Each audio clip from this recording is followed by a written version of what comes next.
جھوٹا الزام نمبر 1 جو کہ عموماً بریلوی، دیوبندی اور اہل تشیع علماء اور پبلک کی طرف سے میرے اوپر لگایا جاتا ہے، جی انجینئر صاحب نے اہل سنت کا لبادہ اوڑا ہوا ہے، اندر سے یہ کٹر اہل حدیث ہے اور وہابیت اور سلفیت پھیلا رہے ہیں، یہ الزام لگایا جاتا ہے، کیونکہ جس کی دم کے اوپر پاؤں پڑتا ہے، اب اس قسم کا پاؤں جب کسی پہ پڑے گا تو وہ اس قسم کی بات کرے گا۔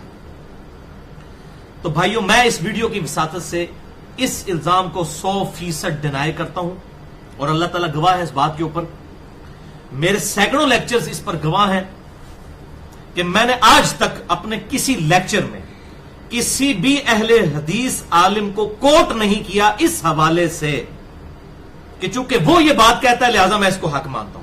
اسماء الرجال کے اعتبار سے میں نے شیخ زبیر علی زئی اور شیخ البانی رحمہم اللہ کو کوٹ ضرور کیا ہے، لیکن ان کے ساتھ بھی میرے اختلافات کی ویڈیوز ریکارڈ موجود ہیں، وہ اسماء الرجال کے اعتبار سے۔ باقی میں نے نہ کبھی امام ابن تیمیہ کو، نہ محمد بن عبد الوہاب صاحب کو کبھی بھی دلیل کے لیے کوٹ نہیں کیا۔ سینکڑوں لیکچرز ہیں، دلیل کسی کے پاس ہے تو وہ پیش کرے، لہذا یہ بالکل جھوٹا الزام میرے اوپر لگایا جاتا ہے، بالکل ایسی کوئی بات نہیں ہے۔ الحمدللہ میرے ہمیشہ ریفرنسز قرآن حکیم، صحیح بخاری اور صحیح مسلم سے ہوتے ہیں، اب چاہے وہ اہل حدیث کے ساتھ میچ کریں، چاہے وہ اہل تشیع کے ساتھ میچ کریں، چاہے بریلوی کے ساتھ، دیوبندی کے ساتھ، مجھے اس کی پرواہ نہیں ہے، میں کتاب و سنت کے دلائل کے اوپر بات کرتا ہوں الحمدللہ۔ تو اس کا ثبوت یہ بھی ہے کہ اہل حدیث حضرات کے جو سب سے بڑے امام ہیں، جیسا کہ حنفیوں کے لیے امام ابو حنیفہ رحمہ اللہ المتوفی 150 ہجری ہیں، اہل حدیثوں کے لیے سب سے بڑے امام جو ہیں وہ امام ابن تیمیہ المتوفی 728 ہجری ہیں۔ ان کے خلاف میرے کتنے لیکچرز ریکارڈ ہیں، ان کی غلط چیزوں کے خلاف، اچھی باتیں تو انڈورس کرتے ہیں، اور میرا آپ لیکچر سن سکتے ہیں۔ مسئلہ نمبر 54C، قبر رسول صلی اللہ علیہ وسلم کی حاضری سے متعلق فرقہ وارانہ نظریات کا تحقیقی جائزہ۔ مسئلہ نمبر 43، وسیلہ اور توسل کے صحیح احکام و مسائل۔ ان دو لیکچرز کے اندر میں نے امام ابن تیمیہ کے بارے میں جو ان کے غلط عقائد اور نظریات ہیں کتاب و سنت کے خلاف، ان کا پوسٹ مارٹم کیا، اس کی وجہ سے اہل حدیث مجھ سے ناراض ہو گئے۔ ہاں یہ بات ضرور ہے کہ میں دور حاضر میں اہل سنت کہلوانے والے تینوں گروہ، بریلوی، دیوبندی اور سلفی، یا ان کے بھی جتنے آف شوٹس ہیں، حنفی، شافعی، مالکی، حنبلی یا اہل تشیع ہوں، ان سب میں سے میں حق کے سب سے زیادہ قریب اہل حدیث کو سمجھتا ہوں، اور مجھے کوئی آر نہیں، میں ببانگے دوہل پہلے بھی ویڈیو ریکارڈنگز میں کہتا ہوں، اب بھی کہہ رہا ہوں، لیکن اس کا یہ مقصد نہیں ہے کہ میں اندھا بن کے ان کی ساری باتوں کو صحیح سمجھتا ہوں، ایسا نہیں ہے، بالکل نہیں ہے۔ اور الحمدللہ اس کے ثبوت میں میری پوری ویڈیو ریکارڈ ہے 2.5 گھنٹے کی، مسئلہ نمبر 80 کے نام سے شیخ زبیر علی زئی رحمہ اللہ ایک حق گو عالم دین، جس کے اندر میں نے کئی مسائل بتائے ہیں، جس کے اندر مجھے آج کے دور کے اہل حدیث مکتبہ فکر کے علماء اور پبلک کے ساتھ اختلاف موجود ہے، دلائل کے ساتھ بتایا، ایسی بات نہیں ہے۔ اور اسی لیکچر کے اندر میں نے خود شیخ زبیر علی زئی صاحب کے ساتھ داڑھی کے مسئلے میں جو میرا اختلاف ہے، یا اسی طریقے سے بدعتی کے پیچھے نماز پڑھنے والے مسئلے میں جو میرا اختلاف ہے، اس قسم کے سارے اختلافات میں نے ریکارڈ کروائے ہیں، اور مجھے سب سے بڑا اختلاف اہل حدیث نام کہلوانے کے اوپر ہے۔ میں اس نام کو بدعت نہیں کہتا ہوں، لیکن میں کہتا ہوں کہ we should be proud to be a Muslim, ہمیں اس پہ فخر ہونا چاہیے کہ ہم ایک مسلمان ہیں، بجائے ہم اپنے آپ کو ان چیزوں کے اندر بانٹیں، ہمیں مسلمان کہلانے کے اوپر فخر کرنا چاہیے۔ اور اہل حدیث علماء کی میں اکثر غلطیاں نکالتا ہوں، علماء عرب کی بھی غلطیاں نکالتا رہتا ہوں، اور اس کا ثبوت یہ ہے کہ اس وقت سوشل میڈیا پہ سب سے زیادہ ہنگامہ میرے خلاف جس مکتبہ فکر کی پبلک نے، اس پبلک نے جو علماء کے ہاتھوں بکی ہوئی ہے، میجارٹی پبلک تو بڑا پیار کرتی ہے کیونکہ وہ ریورٹ ہو کے آئے ہیں نا، تو یہاں سے نکل کے ان کے مقلد نہیں ہو گئے ہیں، وہ تو آنکھیں کھلی ہوئی ہیں ان کی، تو یہ سب سے زیادہ میرے خلاف جو پراپوگنڈا ہے وہ اہل حدیث مکتبہ فکر کی طرف سے ہو رہا ہے۔ میرا خیال ہے کہ یہ اس چیز کا ثبوت ہے، اور الحمدللہ کتنے علماء کے، مبشر احمد ربانی صاحب اور حافظ عمر صدیق صاحب اور باقی علماء کی جانب سے ماشاءاللہ فتوے بھی آڈیو کی فارم میں آ چکے ہیں، اور میں ان کا بڑا شکر ادا کرتا ہوں کہ میری جان چھڑا دی انہوں نے۔ بریلوی دیوبندی اور اہل تشیع کے ساتھ جو مجھے اہل حدیث ہونے کا تانا دیتے تھے، انہوں نے کہا نہیں اس کا کوئی اہل حدیث سے تعلق نہیں ہے، خبردار، دنیا کا سب سے بڑا فتنہ انجینئر محمد علی مرزا۔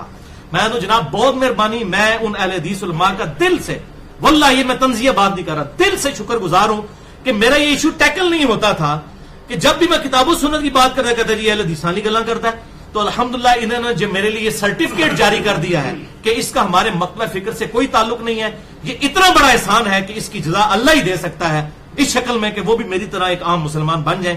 میں نہیں دے سکتا زبردستی کسی کو. اور میں اس حوالے سے مجھے I am proud to be a Muslim, مجھے ایک مسلمان ہونے پر فخر ہے. اور آپ یہ دیکھیں اتنا سینسٹیو ایشو ہے کہ ڈاکٹر ذاکر نائک, میں ان کی بڑی عزت کرتا ہوں, اور جہاں اختلاف رائے ہے مسئلہ نمبر 61 حسینیت اور یزیدیت کا تحقیقی جائزہ, یزید والے ایشو میں نے ان کی بڑی گرفت بھی کی ہے. یعنی عزت بھی کرتا ہوں, اختلاف رائے بھی کرتا ہوں, یہ تو نہیں ہے کہ میں گالی گلوچ پہ اترا ہوں. ڈاکٹر ذاکر نائک تو پرٹیکولرلی ایک اہل حدیث مکتبہ فکر کو لے کے چل رہے تھے, آپ کو پتا ہے, نام نہیں لیتے تھے وہ, لیکن انہوں نے بیچاروں نے کسی ویڈیو کلپ میں کہہ دیا کہ ہمیں اپنے آپ کو اہل حدیث کی بجائے مسلم کہنا چاہیے, یہ سلفی کہنا, یہ ڈیڈ پیپل, یہ کہنے کی کیا ضرورت ہے, جب نبی صلی اللہ علیہ وسلم مسلم تھے تو ہم بھی مسلم ہیں. اس کے اوپر اتنا ہنگامہ برپا ہوا کہ سعودی عرب سے شاہ فیصل ایوارڈ جو ہے سب سے بڑا, جس طرح ہمارا نشان حیدر ہے پاکستان میں, وہ ڈاکٹر ذاکر نائک کو دیا ہے انہوں نے. وہ سب سے پہلا ایوارڈ مولانا مودودی رحمہ اللہ المتوفا 1979 عیسوی کو ملا تھا. وہی ایوارڈ اب ڈاکٹر ذاکر نائک کو اس سال دیا ہے انہوں نے. لیکن وہاں ہی جو علماء عرب ہیں, جو حکومتی ملے ہیں, صالح فوزان اور یہ باقی علماء, باقاعدہ انہوں نے کفر کے فتوے لگائے ڈاکٹر ذاکر نائک کے اوپر. اصل میں پیڑ ان کو اس بات کی تھی, اہل حدیث کہنے کو غلط کیوں کہتا ہے. کبھی اس کے آدھے کلپ اٹھاتے ہیں, کبھی کوئی محال اور مقدور کی جو بحثیں ہیں, کیا اللہ تعالیٰ ایسا پتھر پیدا کر سکتا ہے جسے خود نہ اٹھا سکے. اب اس کا نہ جواب ہاں میں ہو سکتا ہے نہ کے اندر ہو سکتا ہے. جو میں نے مسئلہ نمبر 83B میں ہو کریٹڈ گاڈ اور جدید جو شیطانی وسوسوں کا تحقیقی جائزہ, جس میں نے لیڈنگ دور کے, جو اس دور کے لیڈنگ ایتھیسٹ ہیں رچرڈ ڈاؤکنس, ان کی کتاب دا گاڈ ڈیلوژن کا پوسٹ مارٹم کیا, اس میں نے اس طرح کے سوالوں کے میں نے بھی جواب دیے ہیں.